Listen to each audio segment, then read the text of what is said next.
Ang susunod na programa ay rated PG. Patnubay at gabay ng magulang ay kailangan sa mga batang manonood.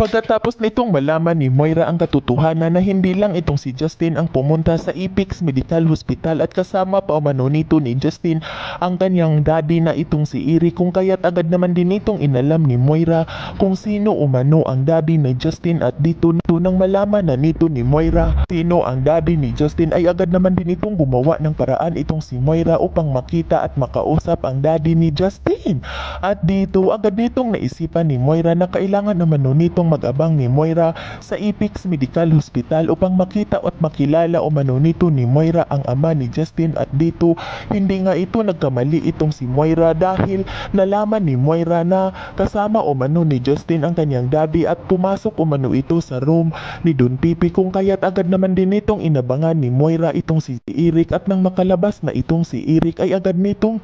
hinarangan ni Moira, kaya't gulat naman din itong si Eric kung sino umanong babae na humarang sa kanya. At agad naman din itong sinabihan ni Eric itong si Moira kung ano umano ang kailangan nito. At dito agad naman din itong sinagot ni Moira itong si Eric na kailangan umano nilang mag-usap kung pwede ba umano nitong makausap ni Moira itong si Eric na masinsinan, kung kaya't agad naman din itong sinagot ni Eric itong si Moira na hindi umano siya nakikipag-usap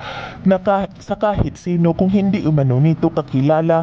ni Eric, kung kaya't agad naman din itong nagpakilala itong si Moira kay Eric na siya umano ang asawa ng kapatid ni Giselle na itong si Dr. Tanyag, kung kaya't gulat naman din itong si Eric. At agad naman itong sinabihan ni Eric itong si Moira kung bakit hindi umano siya ipinakilala ni Robert sa kanya. Kaya't agad naman din itong sinagot ni Moira itong si Eric na baka nakalimutan lang umano ng kanyang asawa na si Robert na ipakilala itong si Moira dahil marami umano itong iniisip. Kaya't agad naman din itong pumayag itong si Eric nang malaman nito ni Eric na itong si Moira ay asawa pala umano ito sa kapatid ng babae ng kanyang minamahal, kung kaya't ikinatuwa naman din nito ni Moira na pumayag itong si Eric nang makausap nito. At dito naman din itong tinanong ni Eric itong si Moira kung ano umano ang kailangan nito, kung bakit umano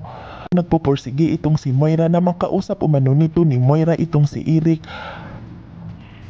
kung kaya't agad naman din itong sinabihan ni Moira itong si Eric kung bakit pa umano nito dinala ni Eric ang kanyang anak kay Giselle. Kaya't ikinagalit naman din nito ni Eric ang kanyang naririnig galing sa bibig ni Moira at sinabihan nito ni Eric itong si Moira na wala umano siyang pakialam kung ano umano ang gagawin ni Eric dahil buhay umano ni Eric na umano itong pakialam itong si Moira sa buhay ni Eric. Yan ay ating aabangan sa susunod pa na pangyayari sa kaganapang ito ng abot kamay na pangarap. Huwag mong kalimutang isubscribe at i-hit ang notification bell ng aking channel